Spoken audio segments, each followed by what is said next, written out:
What's going on? Welcome to my channel. I am the covered call guy, and for those who are new, thank you for joining. Hopefully you subscribe. Hopefully you stay around, give it a like, and leave a comment. On my YouTube journey right now, my goal here is to create $120,000 in annual passive income using covered call ETFs. Right now, my projected annual dividend / options income is about $82,000 a year, 6.8K a month, 1.5K a week, $226 a day, and just about $9.42 per hour. Legal disclaimer before I start: this content is for informational, educational purpose only and should never be considered financial, investment, or tax advice because I am not a licensed financial advisor, investment professional, or tax expert. All opinions expressed are my own and may be inaccurate or incomplete or just flat out wrong. So please conduct your own due diligence and consult with a qualified licensed professional before making any financial or investment decisions. Remember, I'm just some random idiot you found on YouTube and I could be completely wrong. All right, today is going to be another topic on the great NEOS, but I want to do a specific deep dive on just this particular ETF. I just talked about this in my previous video, but here I'm just going to do a little bit more of a deep dive. I feel like SPYH is a little undeserving when it comes to, the NEOS brand or just the ETF, cover call ETF world in general. It gets a little bit of attention, not enough. So here I want to give it more attention because I think people don't do a deep dive long-term analysis of it. So I'm going to do a long horizon strategic analysis of NEOS SPYH versus the SP 500. I'm going to be using my projection of a 30-year timeline. All right, so why volatility, behavior, and taxes more than just raw upside. All right, let's dive in. All right, so why buy and hold is broken. We are looking at a multi-decade horizon. We're talking about wealth accumulation is constrained by more than just volatility drag, behavioral error, and tax inefficiency than just a few missed percentages points of upside. For those who are just pure growth, talking about just hold growth, well, I'm gonna tell you why SPYH is growth and money, right? It's not what you make, it's what you keep, and SPYH really kind of gives you the option for both, right? You make it and you keep it. All right, so my solution is NEOS SPYH. Why? The strategy, right? It is quite new. Yes, that is one of the downside here, right? It is new. Launched in April 2nd, 2025, right? Managers Garrett and Troy built this to solve the erosion of compound returns. How do they do it? Well, it seems like they're at least combining S&P 500 exposure with a structural hedge to suppress volatility and generate high monthly income. The stats, well, it's just about to be a year old, right? The volatility is 13.5% versus the SPX as 19.7%. Max drawdown is negative 6.39 versus SPX negative 12. Distribution rate is just below 8% rate. Not bad at all. Very sustainable in my opinion. Right? The argument here is that it gives a smoother ride, and that could also mean a better destination at the end of the 30-year projection timeline. All right, constraint number one. I always talk about the good and bad. Let's talk about it, right? Volatility drag. So this is the hidden thief, right? I talk about this in all my videos. Volatility drag is the mathematical gap between your average return and your actual CAGR, right? So high volatility erodes compounding, right? So give an example here. A 50% loss requires a 100% gain just to break even. By reducing volatility, I reduce the cost of recovery, right? My verdict here is that volatility is a tax on compounding, right? This channel is all about buy and hold as long as you can, set and forget as much as you can. All right, so what's inside the box? All right, SPYH is about 500 stocks. So it replicates the S&P 500 constituents, right, such as NVIDIA, Apple, Microsoft. So I actually own the stock. I love that. If you know that, if you've been around watching my channel for a bit, I love to hold the actual underlying. All right, so it's not a synthetic derivative. It has a 0.68% fee. Yes, of course, it's higher than passive ETFs, but it pays for the active management of complex derivative overlay. And two, of course, this leads to the active management, right? Managers actively roll options to adjust the hedge. So unlike static buffer ETFs that lock you in for a year, well, we get to actually play along. That way we're not losing out. You pay for structural protection. This is what you're paying for. All right, so how do I build a zero cost hedge, right? This is the strategy of put spread collar, the mechanics, right? So one, buy put, which is your shield. So I buy out of the money put to protect against a crash. This costs money. Second is to sell the call. This costs money, right? So this is the funding part. I sell out of the money call. The premium I receive pays for the put. And three is sell lower put, which is your spread.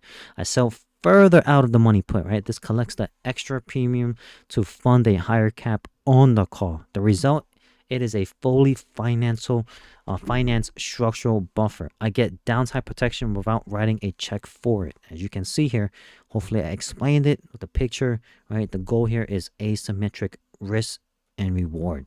You're not going to gain too much, but you're also not going to lose too much. Right? But don't I give up all the upside, right? That's the biggest argument. I'm going to say no. Because of that third leg, remember selling the lower put, I collect enough premium to set the cap much higher, right? My capture ratio, I'm going to say you're going to capture roughly 97.6% of the S&P 500 total return. So look at it, 22.84% versus 23.40% in the initial period. This has been proven already as so far, right? Of course, past performance is not indicative of future performances. Right, and this is the trade-off, right? The cap was set high enough that it didn't block me from participating in a strong bull run, hence your capture ratio, right? So I'm trading the theoretical infinite upside for a very high practical upside with protection. All right, of course, this is the rebuttal, right? Capped upside is fine if the cap is high enough. This is where active management plays a role. All right, what is the nuance here? All right, buffer versus the floor, right? Is dental insurance not health insurance? Of course, right? You get one or the other here. The protection is a buffer. If the market crashes below the short put strike, which is your tail risk, I participate in losses again. It does protect against corrections, not the apocalypse, right? So you're not here to really, like, if the world's ending, the world's ending. You're not going to stop it, right? This is the warning. Know what you own, right? You got to have other backup besides this. Right? Proof of volatility suppression. Why do I like it so much? Well, S&P 500 volatility is shown a 19.7% versus SPYH volatility of 13.5%. Look at the S&P max drawdown of negative 12% versus SPYH max drawdown right now, given how new it is, has shown us negative 6.39%. So I achieved a 31.5% reduction in volatility and nearly cut the drawdown in half.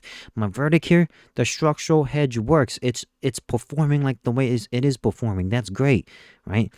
They're telling you there's their strategy, they're showing you the strategy, they're showing you it works. It's I don't think it's gonna change in the future. Of course, active management, right? I need NEOS team to actually know how to perform to continue this. All right, what is the math behind it? This is the variance drain calculation. Why volatility kills return. So using this formula, the drain formula, right, we can see exactly how much return is lost to volatility. Right, you're gonna use the drag equals volatility squared divided by 2, and that's it. It's simple. You just plug it in. If you're great with Excel, you create an Excel formula for this, and you can plug it in. All right. So the S&P 500, right, 1.94% loss per year, and NEOS SPYH is 0.9% loss per year. Huge difference over 30-year time frame, right? The 103 basis point advantage by simply being less volatile. SPYH gains a 1.03% annual head start in compounding efficiency. This is the mathematical alpha. More than pay for the 0.68% expense ratio, right? Argument here is math or fees. Simple math, right? All right, setting the stage for a 30-year simulation. Of course, guys, again, disclaimer, this is my simulation. This is how I think the model is going to work. Looking at this, the S&P, right, is passive versus NEOS SPYH. I'm going to say integrating institutional forecasts to model terminal wealth over 3 decades. The goal here is long-term supremacy. As you can see, the returns is pretty much head-to-head. Annual volatility, right? NEOS is lower. Expense ratio, of course, S&P is going to absolutely demolish that because it is a passive fund. But the effective CAGR, NEOS has the head start. NEOS is slightly ahead in my 30-year simulation. All right, scenario A, we're going to break it down even more. The circular bow, right? This is the constraint here. This is when I believe passive does win. In a raging bull market, right, 9% CAGR, the upside cap on SPYH holds it back. All right, this is the opportunity cost of hedging. As you can see, S&P, right, you get about 26, not 13, I'm sorry, 1.3 million versus SPYH 1.1 million over the course of 30 years. If you believe stock only go up forever, then just buy SPY. I mean, you don't need the income. You can work for however long you want over 30 years. Go ahead. There's no arguments for this. I'm not going to argue it. It is what it is. And this is when passive wins, right? Reality, you pay for your insurance you didn't use. That's it. All right, scenario B is the lost decade. This is where SPYH claims the victory. At least I think they will. This is when hedging dominates, right? So in the flat or bear market, 4% CAGR, SPYH premium harvesting generates return even when the stock price are stagnant, right? So looking at SPYH, right, almost at about 480,000. S&P is about 320,000, right? So this massive outperformance protects your lifestyle when you need it most, right? Verdict here is SPYH wins by surviving. All right, constraint number 3 is tax inefficiency, right? Section 1256, SPX options are taxed at a 60% long-term and 40% short-term rate, right? Max fund rate blended of 26.8% versus 40% plus for ordinary income. Typically around 37, but just depending on how much you make and whatever else you don't have deducted. Anyways, that's getting a little too complicated, right? If you have enough of that, you can actually hire an actual accountant, right? But let's talk about tax alpha. Saving of roughly 14% on every dollar of income creates a massive compounding wedge over 30 years. This is the efficiency of it. Traditional dividends are taxed heavily. This structure minimizes the government's cut of your wealth. This is where I say keep more of what you earn. It's not how much you earn, it's how much you can actually keep back. All right, the ultimate trick, they use ROC, return of capital. You can see it as good, some see it as bad. You just have to monitor it and make sure it's constructive, right? So not destructive. All right, so tax deferred engine here is 96% of recent distribution were return of capital, right? So this is not taxed immediately. It just lowers your cost basis, right? So I pay taxes 30 years from now when I sell, not today. This allows the tax money to stay invested and compounds for decades. The strategy is delay, compound, win. And if you're good enough, if you have a good enough accountant, you will never pay it. You set up a strategy where you never have to pay it. I also have a video on that. All right, the macro view, valuation headwinds, right? So let's look at S&P PE.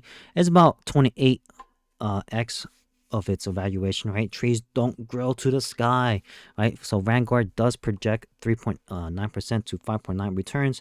And such a low return environment, a 7.8 distribution becomes essential, right? Reality is we need income to survive low growth. And at some point, we will have low growth. It's just a matter of market cycle. It's going to happen. All right, constraint number 2 is behavioral error. All right, this is the Delbar gap, right? Investor notoriously underperform the fund they own because they panic sell. The panic of a 20% loss is unbearable. This is the fix again. This is why I love hedge, why I love SPYH, right? SPYH buffers the drawdown, negative 6% versus negative 12%. This has happened. This is historical data I'm using. Right? So by smoothing the ride, I'm less likely to panic, ensuring I actually capture long-term returns. Right? I'm specifically talking to the new viewers, new subscribers on my channel. Right? If you're new to investing, this is where you need to hold yourself accountable and be like, okay, I'm doing this for the long-term horizon. All right, psychology matters more than the math here. If you're going to break, the math is not going to work. The math is built for you to hold long term. All right. This is my final scoreboard, right? In terms of terminal wealth, with a $100,000 initial investment over the course of 30 years in a secular bull market, SPX is going to dominate. I mentioned this in my previous slide at 1.32 million versus SPYH at 1.14 million. Institutional base, like I said, if it was a bear, right, SPX drops down to 574. SPYH has about 692. Stagflation, again, SPX is at 324. SPYH at 482. My verdict here is that SPYH wins at least 2 out of the 3 worlds that can happen, the market cycle world, right? So, again, of course, you're not going to just have SPYH in your portfolio, but I'm just comparing it one for one. Obviously, in my previous video, you can build the all-weather NEOS with SPYH included. You have the hedge, you have the maxis, and then you have your core. All right, so you win in every single scenario here. So this is just a deep dive on the hedges. All right, strategic caveats. This is just the risk. This is just something I want to mention here, right? Tail risk. All right, so below the short put spike, the hedge does disappear. So remember, it's not a guarantee. The expense ratio at 0.60%, the fee is real, right? The strategy must perform to justify paying this. Okay, and manager risk. I say this again for everyone, not just NEOS. Active management introduces human error risk, right? Compared to just a regular algorithm. This is the rebuttal that we're all going to get. Risk is never zero, just manage. And you better hope you get a good fund manager. So which team are you on? Let me know in the comment section below. Of course, subscribe for more deep dives. If you want different deep dives, again, leave it in the comment below and I will try to go ahead and take your requests. Thanks for watching, guys. You guys are amazing. Catch you guys in the next. Stay tuned.